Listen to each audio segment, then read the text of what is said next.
A paz do Senhor Jesus, está no ar a Escola Bíblica Dominical pela Igreja Evangélica Assembleia de Deus, Ministério do Belém de São José dos Campos, igreja pastoreada pelo pastor Emanuel Barbosa Martins, da Congregação Central. Eu sou o evangelista Júlio Rocha e nós estaremos meditando na Palavra do Senhor, na lição de número 13, a lição que dá encerramento à edição da Escola Dominical, primeiro trimestre de 2021. Nós estivemos estudando esse trimestre sobre o pentecostalismo, a atualidade da doutrina bíblica e sobre a atuação do Espírito Santo. A lição de número 13 vai versar sobre voltados olhos para a bendita esperança. O texto áureo está em Tito, capítulo 2, verso 13, que diz desta forma: aguardando a bem-aventurada esperança e o aparecimento da glória do grande Deus e nosso Senhor Jesus Cristo. A verdade prática diz o seguinte: a nossa esperança é algo vívido e real, não se baseia em utopia nem em imaginação humana, mas em fatos revelados na palavra de Deus e confirmados pela história. A nossa lição de hoje terá como texto base a seguinte leitura bíblica em classe: Atos capítulo 1, versos 6 ao verso 11. Diz assim: aqueles, pois, que se haviam reunidos, perguntaram-lhe dizendo: Senhor, restaurarás tu neste tempo o reino a Israel? E disse-lhes: não vos pertence saber os tempos ou as estações que o Pai estabeleceu pelo seu próprio poder, mas recebereis a virtude do Espírito Santo, que há de vir sobre vós, e ser-me-eis testemunhas, tanto em Jerusalém como em toda a Judéia e Samaria, até os confins da terra. E quando dizia isto, vendo-o eles, foi elevado às alturas, e uma nuvem o recebeu, ocultando-a de seus olhos. E estando com os olhos fitos nos céus, enquanto ele subia, eis que junto deles se puseram dois varões vestidos de branco, os quais lhes disseram: varões galileus, porque estáis olhando para o céu? Esse Jesus, que dentre vós foi recebido em cima no céu, há de vir assim como para o céu os vistes ir. Vamos fazer uma oração para nós começarmos?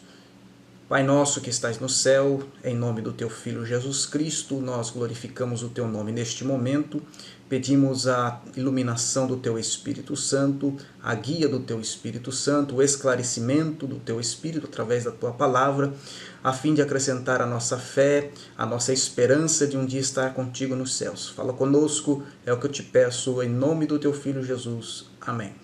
Meus irmãos, é sabido de todos aí os motivos pelos quais o governo estadual tem impedido a realização de cultos, o que nos afeta diretamente, motivo pelo qual nós estamos aqui hoje, neste domingo, para aprender a palavra do Senhor na modalidade online, modalidade EAD, como se diz. Amém?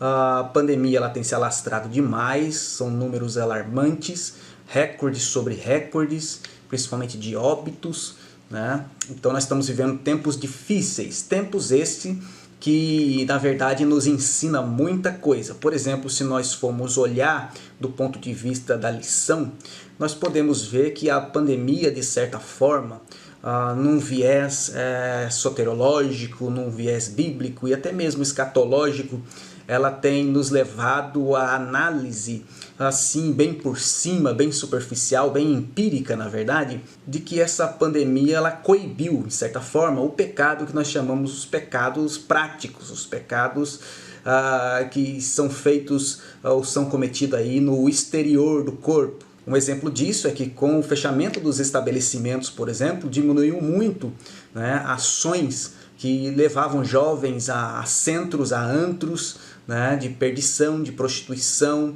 né, de adultério e de muitos outros pecados, né, desses, né, que causam escândalo.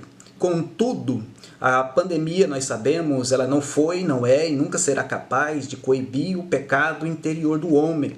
Pelo contrário, o pecado ele se aflora principalmente, né, com dados alarmantes da mesma forma, quando nós vemos, por exemplo, o aumento do número de divórcios, né? Quando os cônjuges precisaram ficar em casa, coabitar, muitos deles talvez viviam uma vida muito distante um dos outros, mas principalmente o sentimento, o ego do ser humano, ele foi atiçado, ele foi aguçado, amém? E o espírito de rebelião, com certeza, ele se aumentou. E nós vemos isso principalmente no decréscimo do número de congregados das igrejas, no aumento do número de desviados, no número de pessoas que acabaram parando para a pandemia no ano passado e acabaram às vezes nem retornando. Muitos desses, logicamente, por motivos justificáveis, estão na zona de risco, mas outros já estavam na zona de risco, mas espiritual. Amém? Nós temos um jargão bem antigo nas Assembleias de Deus e até um corinho que diz que a figueira vai balançar e muita gente não vai suportar. Né? E esse corinho é uma realidade hoje, irmãos, já do ponto de vista da lição, do ponto de vista escatológico, que essa peneira passou para deixar o crente mais crente e o ímpio mais ímpio. Amém? E muitos assuntos têm surgido dentro desse espírito de rebelião, colocando em xeque o cristianismo, principalmente dois vieses dentro do cristianismo que nos afeta diretamente na lição de hoje. O primeiro é o pentecostalismo de fato, e o segundo é a escatologia bíblica, né? O acontecimento dos eventos futuros. Né? E as pessoas têm se perguntado, estamos na grande tribulação? Será que Jesus já não veio? E tem levado muitos a mudarem de posição, né? Bíblica, da posição doutrinária com o qual aprendeu. E nós temos aí tido um acréscimo considerável, irmãos, principalmente de pessoas saindo da visão pré-tribulacionista para a visão pós-tribulacionista. Pastor, o que é visão pré-tribulacionista, o que é visão pós-tribulacionista? Em linhas gerais, meus irmãos, para aqueles que não sabem, a linha pré-tribulacionista, pré quer dizer antes, tribulacionista vem de tribulação, é a linha escatológica que crê, né, que acredita que Jesus virá antes da grande tribulação e que a igreja não passará pela grande tribulação. Já a visão pós-tribulacionista, ela acredita que a igreja passará sim pela grande tribulação. Ela acredita que a igreja tem passado por tribulações durante todo esse tempo e não é a última geração que vai deixar de passar. E que Cristo protegerá a igreja na grande tribulação, de natureza que ele virá após a grande tribulação arrebatar a sua igreja. Amém? A doutrina que as Assembleias de Deus defendem, e a que esse professor também defende, é a doutrina pré-tribulacionista, amém? Baseado na palavra do Senhor, segundo o qual nós passamos a discorrer praticamente a partir de agora. Meus irmãos, fechando então esse parêntese que foi aberto aqui, vamos voltar um pouquinho à linha de raciocínio anterior, onde eu falei que três áreas, né, bibliológicas, três áreas doutrinárias têm sido severamente atacadas por esse espírito de rebelião que, revoltado com a prisão exterior, né, decorrente das leis da pandemia, atiçou, né, ou foi atiçado, né, pela concupiscência e pela natureza humana. O cristianismo, o pentecostalismo e a escatologia bíblica. Né? É fato, né, que há conexão lógica e prática e doutrinária e bíblica entre esses três elementos. Né? Tudo está dentro do cristianismo. O cristianismo é bíblico, Jesus ensinou o cristianismo, e o pentecostalismo ele é o fruto da aparição ou da efetivação do ministério da igreja nesta terra. Em Atos capítulo 2 nós lemos que o Espírito Santo inaugura a Era da Graça exatamente com a efusão do Espírito, tema que foi aí abordado durante as lições desse trimestre. Amém? E a escatologia bíblica, ela não fica de fora do pentecostalismo. Não foi à toa que o pastor Ezequias Soares, comentarista dessa lição, coloca esse tema importantíssimo dentro da esfera do pentecostalismo, porque o verdadeiro pentecostal, ele aguarda e aguarda ansiosamente, aguarda iminentemente a volta do Senhor Jesus Cristo. Isso por causa do Espírito Santo que o enche, que o completa, que o vivifica, que o transborda de alegria, de esperança, de gozo, de paz no Espírito, para aguardar o que disse Paulo ser a bendita, a bem-aventurada esperança e o aparecimento de nosso Senhor Jesus Cristo. Amém? Portanto, a escatologia, nessa lição 13, ela vai fechar com chave de ouro toda a explanação que foi feita acerca do ministério do Espírito Santo e do pentecostalismo clássico que as Assembleias de Deus pregam. Portanto, não tem como ser pentecostal e não crer na volta iminente de nosso Senhor Jesus Cristo. Afinal de contas, o Espírito, que ressuscitou a Jesus Cristo, segundo disse Paulo, ele também ressuscitará os nossos corpos para ser conforme ao corpo glorioso de nosso Senhor Jesus Cristo. Não há como uma pessoa se dizer cheia do Espírito Santo e não crer que Jesus possa voltar a qualquer momento. Amém? Portanto, nós seguiremos marginalmente a lição, abordando somente os tópicos, entendendo que os irmãos têm lição em casa e já a leram, já estudaram previamente, amém? Nós vamos passar por alguns tópicos aqui, mas comentando pela marginal, comentando aí paralelamente, amém, meus irmãos?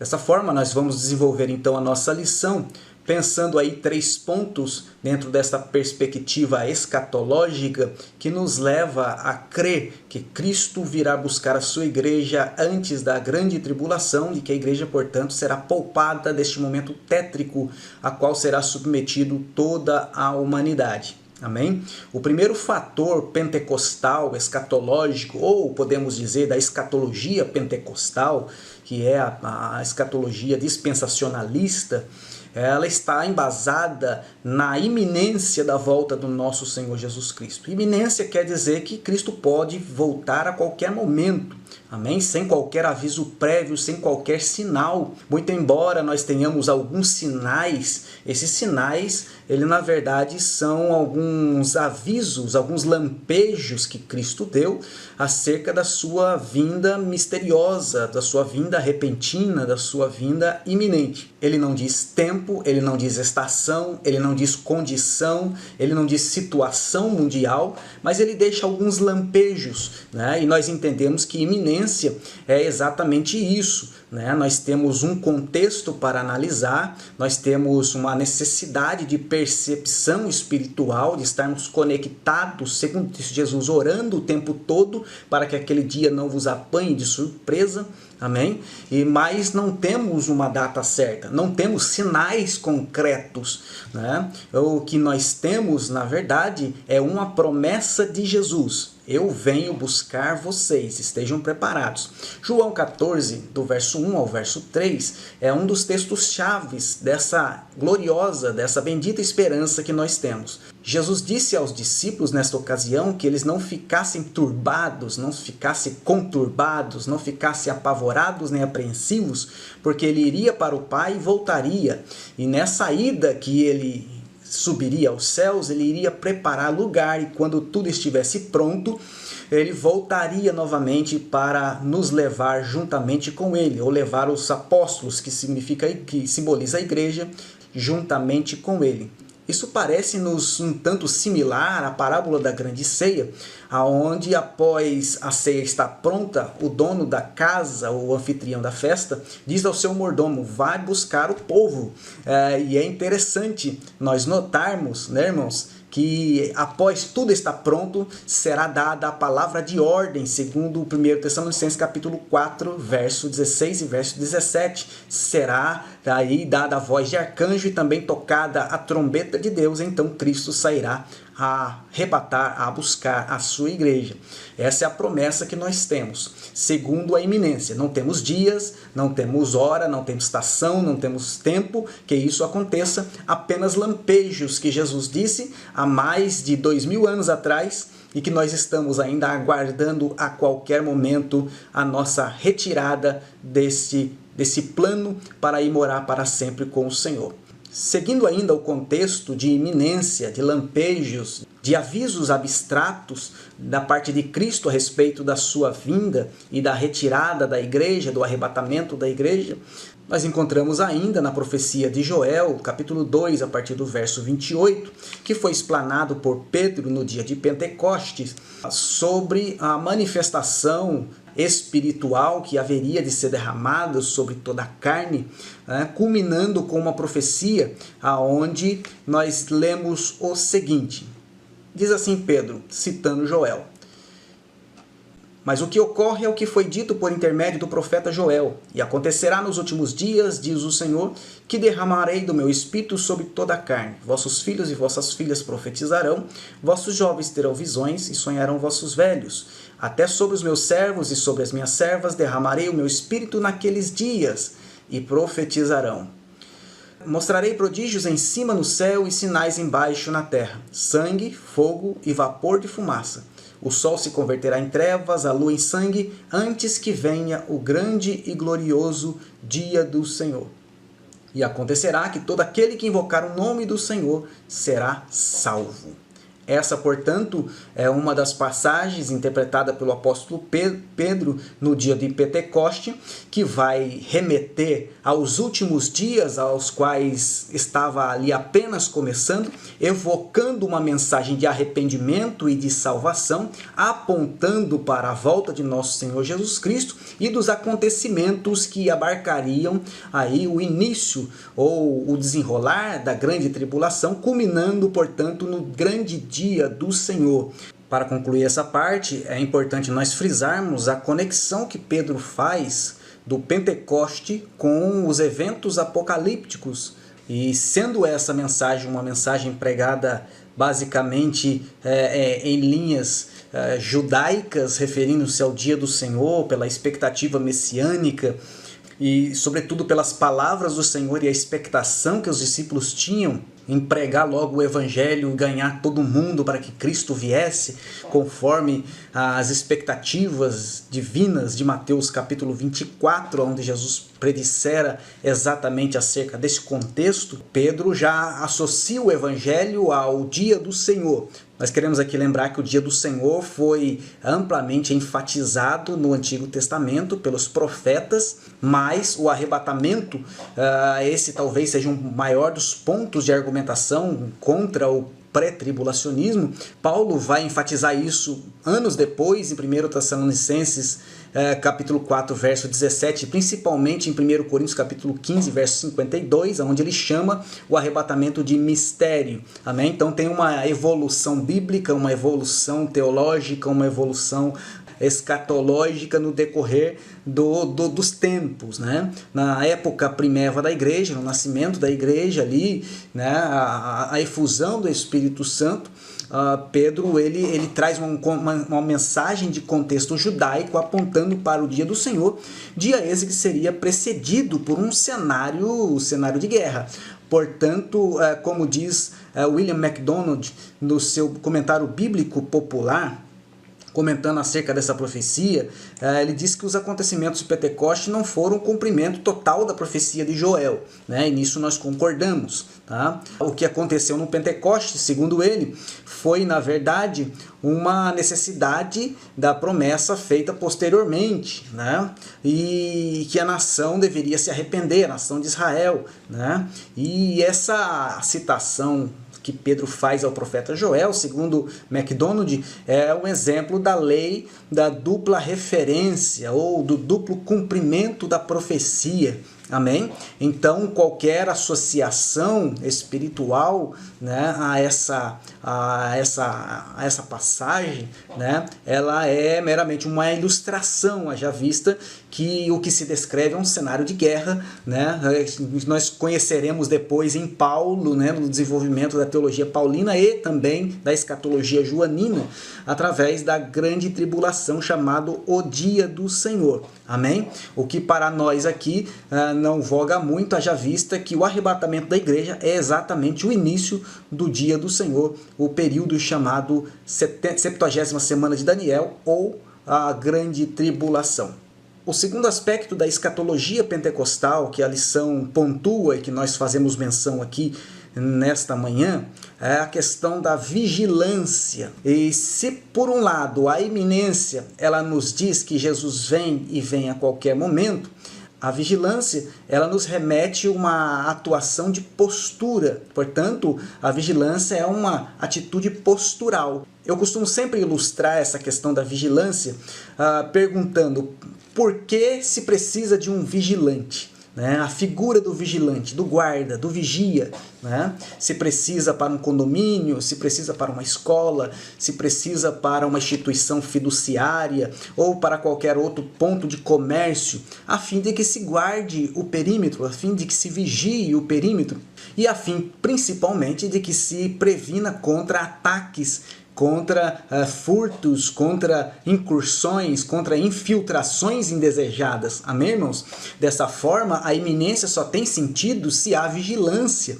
E a vigilância só faz sentido se há iminência. Nesse contraponto, é onde a teologia pós-tribulacionista, por exemplo, ela fica desconexa, porque eles acreditam numa vinda cheia de sinais, numa vinda posterior à grande tribulação, esperando, na verdade, o anticristo e não Cristo na prática, mas eles rechaçam a ideia de iminência, né, mas exaltam a ideia de vigilância. E não há por que vigiar algo que é já avisado. É como se não precisasse de um vigia se tivessem robôs ou sensores em todo o perímetro do lugar a ser guardado.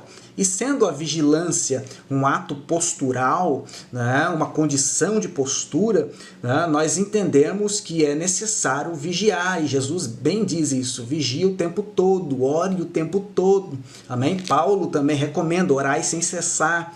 Faz parte da vigilância do crente, não só aguardar com expectação a vinda de nosso Senhor Jesus Cristo, como também no aspecto de santificação. Mateus 24, Mateus 25, Marcos 13, Lucas 21 são um dos aspectos aí dentro da escatologia bíblica que sugere fortemente a questão da vigilância por ocasião da iminência. Quando o Senhor Jesus se refere à igreja, ele diz: vigiai, porque não sabeis o dia nem a hora, não sabeis o tempo, esteja orando o tempo todo, né?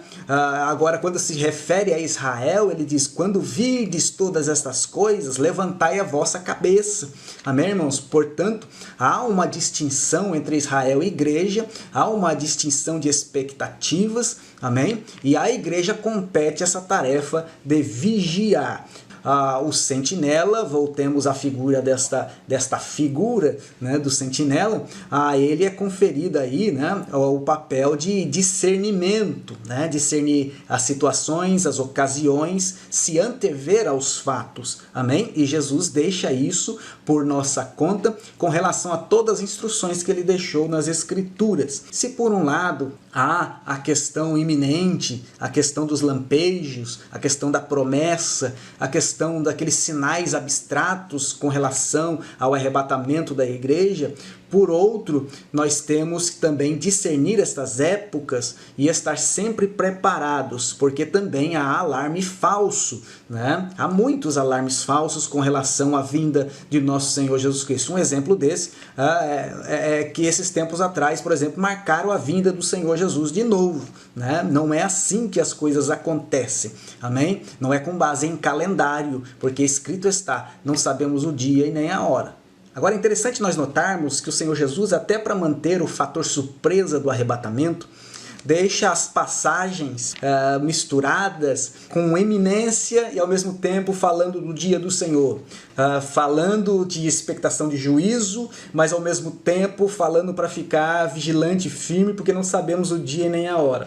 Portanto, Jesus parece que deixa aí, né, nas entrelinhas, Paulo também, né, dentro da visão que lhe foi concedida, da revelação que lhe foi concedida, deixa totalmente em aberto essa questão da iminência versus vigilância, principalmente no que tange ao dia do Senhor. O que os pós-tribulacionistas consideram como um acontecimento único, nós consideramos como um evento cheio de acontecimentos, aonde o dia do Senhor será inaugurado literalmente e no calendário da profecia, como diria o pastor Antônio Gilberto, exatamente com o arrebatamento da igreja. O arrebatamento da igreja, portanto, é o início de uma série de vinganças que Deus privará a humanidade, dentre as quais a presença da igreja é uma delas. Amém? Portanto, a necessidade de vigilância, ela é de suma importância para a igreja, para os servos de Jesus, e Jesus especificou isso em Mateus capítulo 24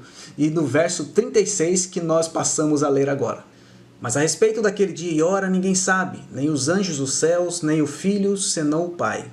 Pois assim como nos dias de Noé, também será a vinda do Filho do Homem. Porquanto assim como nos dias anteriores ao dilúvio, comiam e bebiam, casavam-se e davam-se em casamento até o dia que Noé entrou na arca.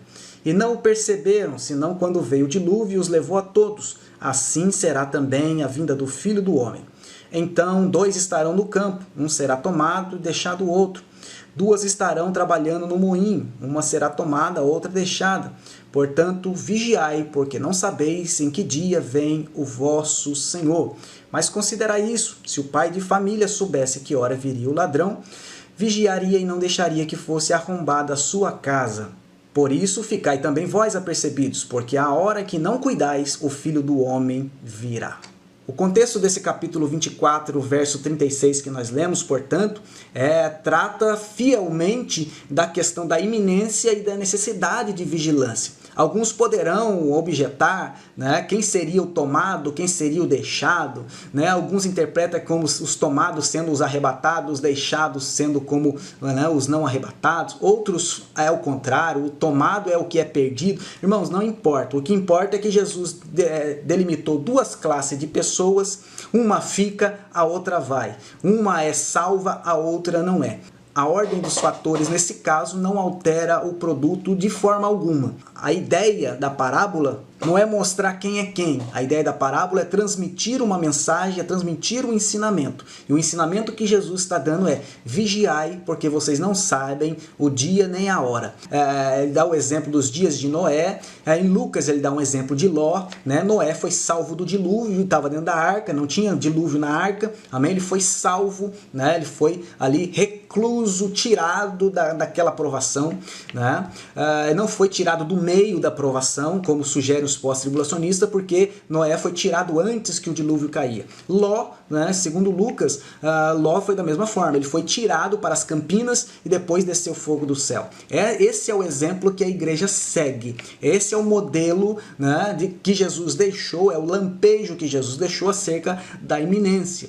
Fora isso, ainda há, né, a prerrogativa das pessoas no campo, das pessoas na cama, a prerrogativa do ladrão, né, que arromba uma casa. Ele só não faz isso se o dono da casa está vigilante. Né, e posteriormente, no contexto, vai haver ainda o servo imprudente. No capítulo 25 vai haver as virgens, né, e por aí vai. Amém? A ideia é vigilância como postura. Não sabemos o dia, não sabemos a hora, não somos desta terra, segundo a oração sacerdotal de Jesus, não somos deste mundo, estamos de passagem, esperamos, né, o ônibus que vai passar e nos levar para a nossa cidade de destino. Amém, irmãos? Tem até um hino que diz: sou peregrino, sou forasteiro, sou estrangeiro, só uma noite eu estou aqui. Eu estou aqui por uma noite apenas. Meu lugar não é aqui, eu estou de passagem. Essa é a ideia da iminência, essa é a ideia da vigilância como postura. Portanto, os conselhos de Paulo ainda valem. Não durmamos, amém? Não tosquenejamos, amém, irmãos? Fiquemos firmes aguardando o nosso Senhor. E por fim, meus irmãos, nós temos aí um terceiro ponto que convém a nossa atenção, que é o aspecto da fidelidade. Recapitulando, em primeiro lugar, nós vimos sobre a iminência, que fala que Jesus vem. Em segundo lugar, nós falamos sobre a vigilância, que é uma questão de postura. Em terceiro lugar, a fidelidade, ela remete a uma questão de caráter cristão, um caráter que reflete o caráter do próprio Deus. Fidelidade, na verdade, provém de fé. Amém? E se formos olhar a palavra fé, ela provém de uma fidelidade raiz. Né? Essa fidelidade é o próprio caráter de Deus. Portanto, dentro do campo semântico também de fidelidade, nós temos lealdade e temos também verdade. Portanto, a verdade, a lealdade e a fidelidade são todos no mesmo campo semântico. Amém? Tendo por espelho o próprio Deus, nós temos que ser forjados segundo o caráter do próprio Deus. E não tem outra bênção de Deus, não tem outra atuação do Espírito Santo que opera a fidelidade em nós do que a santificação. Ao passo que mais nos separamos do mundo, mais nos chegamos perto de Deus, e quanto mais chegamos perto de Deus, menos vontade nós temos de traí-lo com qualquer outra coisa que seja. Amém? Esse é um indício, né? Essa é uma lâmpada, é um sensor que o crente deve ter na sua vida para saber o quanto ele está de Deus, né? Se as coisas do mundo têm mais valor que as coisas de Deus, algo está errado na sua vida. Se as coisas da carne têm mais valor do que Deus na sua vida, há uma infidelidade no seu caráter espiritual. Quanto mais nós nos achegamos de Deus, mais nós nos separamos do mundo, mais nós nos desvencilhamos do mundo. Pastor, tenho que ser alienado do mundo? Não é esse tipo de mundo, não é um mundo substantivo. Eu estou falando do mundo sistêmico, da influência da natureza pecaminosa, amém? O mundo que é governado pelo pecado, amém? Este mundo que nós temos que nos separar dele, tá? Nós temos o mundo físico, nós temos o mundo sistêmico. Esse mundo sistêmico, ele não presta, amém? É o chamado pecado, amém? Portanto, irmãos, quanto mais nós nos assemelhamos a Deus, mais a nossa fidelidade a Deus ela é consolidada. A fidelidade também ela entra no aspecto de santificação como virtude cristã. Amém? A fidelidade ela é notada. Ezequiel 14:14, Deus fala por meio do profeta Ezequiel que quando alguém pecasse contra ele, cometendo transgressões, isso está no contexto do verso 13, e Deus estenderia a mão contra ela e ninguém poderia, né, livrá-la. E Deus dá exemplo de 3 grandes homens. Ele fala assim, ainda que estivesse no meio dela esses 3 homens, Noé, Daniel e Jó, eles, pela sua justiça, salvaria apenas a sua própria vida, diz o Senhor Deus. Essa justiça aqui tem a ver com integridade, tem a ver com fidelidade. Amém? Portanto, esses 3 homens eram impecáveis na sua fidelidade a Deus. Noé, que por 120 anos, né, trabalhou numa eminência, olha que interessante, uma eminência que dura 120 anos, né, e nenhuma chuva tinha caído sobre a terra.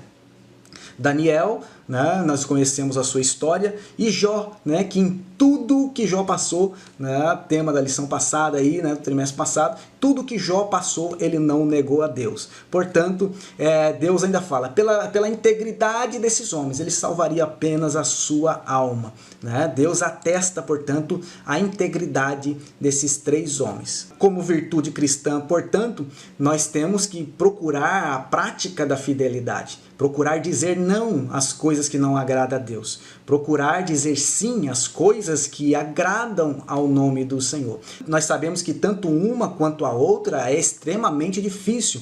A tendência da natureza humana é sentar, relaxar e folgar, é ficar no meio, né? Nós sabemos que fazer um esforço por Jesus é por demais difícil, e também fazer um esforço para não sair, né, da rota cristã, não cair da graça que uma vez nos foi dada, é um esforço por demais também difícil, a ponto do apóstolo Paulo dizer que por amor, né, de ti somos entregues à morte todo dia, somos levados como ovelha ao matadouro. Mas ele diz que em todas essas coisas nós somos mais que vencedores, e eu creio que tanto eu quanto você que está me assistindo tem a plena certeza disso por causa do Espírito Santo que em nós habita. Dessa forma, reportando-nos a leitura bíblica em classe que nos foi feita, nós, voltando ali ao verso de número 7, nós temos algo muito interessante, porque Jesus disse assim aos discípulos acerca, né, da restauração de Israel. Os discípulos estavam tentando sondar para ver se descobria alguma coisa, e Jesus já logo cortou, né, dizendo o seguinte: não vos pertence saber os tempos ou as estações que o Pai estabeleceu pelo seu próprio poder, mas recebereis a virtude do Espírito Santo que há de vir sobre vós, e ser-me-eis testemunhas, tanto em Jerusalém como em toda a Judéia e Samaria e até os confins da terra. Quando Jesus se refere a tempos e estações, no grego é kairos e cronos, amém? Cronos e kairos. Cronos é o tempo, o nosso tempo da terra, e kairos é o tempo de Deus, o tempo do céu. E Jesus, portanto, diz aos discípulos que não pertence saber nem o dia da terra, nem o dia do céu. Amém? Olha que interessante. Jesus sempre deixando a questão em aberto. Ele sabia que ia haver muita discussão por causa disso, mas nós temos que deixar até mesmo, muitas vezes, as grandes análises de lado, né, as deduções de lado e crer na promessa de Jesus, irmão, é o que importa. O crente que está arraigado na promessa, pode acontecer qualquer coisa, né? Ele pode nem saber do que se trata, até mesmo no pouco conhecimento literário ou teológico que ele possa ter. Se ele está arraigado na promessa, Jesus vem e leva, e ele não é deixado para trás, porque ele está arraigado na promessa. Amém? E Jesus quer dizer para os discípulos assim: não importa para vocês o tempo do céu nem o tempo da terra. O importante é que vocês sejam fiéis. Amém? E para ser fiéis, para ajudar vocês a ser fiéis, eu vou derramar sobre vocês poder do alto. E vocês vão testificar, vão ser martirizados. E a Bíblia diz que enquanto Jesus ia dizendo isso, ele foi levado, ele foi começando a subir.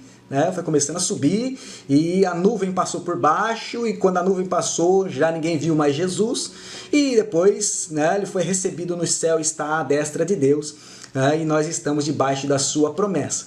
Diante da perplexidade desse acontecimento, porque eles não esperaram que Jesus fosse levitar e subir, literalmente, visivelmente à frente deles, até a nuvem passar por debaixo dos seus pés e o encobrir, os anjos apareceram do céu, após Cristo ser recebido lá em cima, e prometeram e deram a seguinte mensagem para os discípulos: que esse mesmo Jesus que eles viram subir para o céu, voltaria da mesma maneira que para o céu eles tinham visto ele ir. Amém? E nós entendemos que num primeiro momento Jesus estava no Monte das Oliveiras e foi levado até as nuvens.